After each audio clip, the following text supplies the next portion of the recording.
Hi, my name is Meredith, and I'm a student studying psychology from Canada. My question is very simple. How can you say that men and women, that there's no sexism when the very setup of this conference is sexist? For example, the men are seated in front of the women. Can you repeat the question a bit slowly, sister? Yes. Why is it that the men are seated in front of the women? The very structure of this conference is sexist. Why is that? MashaAllah, sister, that's a very good question. That why aren't the women seated in front? No, why are we not, if you're going to separate us, how come we're not left to the right? Correct. Why is one in front sister, of the that's a very other? good question. That why are the women, if you believe in equal, why not left and right? Why not? It's a very good question, sister. Because the Quran says in Surah Nur, chapter number 24, verse number 30, say to the believing man that he should lower his gaze and guard his modesty. Whenever a man looks at a woman, any brazen thought comes in his mind, he should lower his gaze. Now, if the women are sitting on my right, I will only have to speak looking on the left. Because I cannot look at them. Yeah, I can look at everyone. Sister, I cannot see your face also from here. You may look at my direction. If you want to see me close, you can see on the screen there, no problem. But for me, the Quran says, the moment I look at a woman, I should lower my gaze. Unless she's my wife, or she's my mother, she's my daughter. And if someone says that someone looks at a woman and nothing happens to him, then he requires a psychiatrist.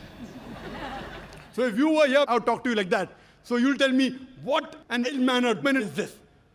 Showing me his back. Now my gaze is there. Knowing the microphone, I cannot see you. I can just see, okay, just a little bit here and there. So I'm maintaining my hijab. Now when we have lady speakers speaking, only ladies, front row, no problem. So what happens? Because it's a gent speaking, there are occasions, some occasions, then we have to keep a partition, and we can do that. And we have done that. But there's such a vast gathering, so many cameras, it will obstruct. So that's the reason, but in no way are we trying to say that the women are inferior.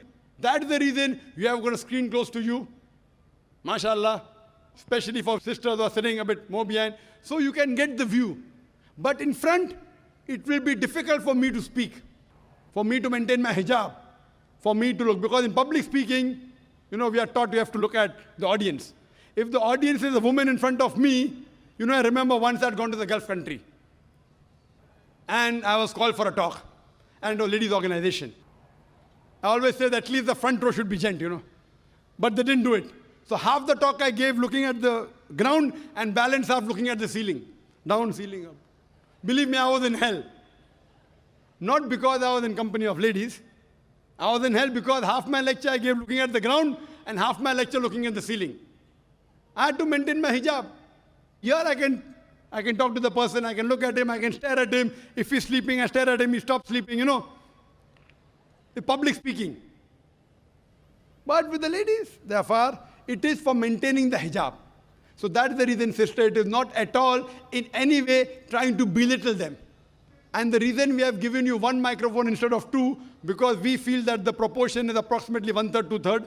That's the reason. But the moment last time when there were more ladies, we gave equal proportion. Hope that answers the question, sister.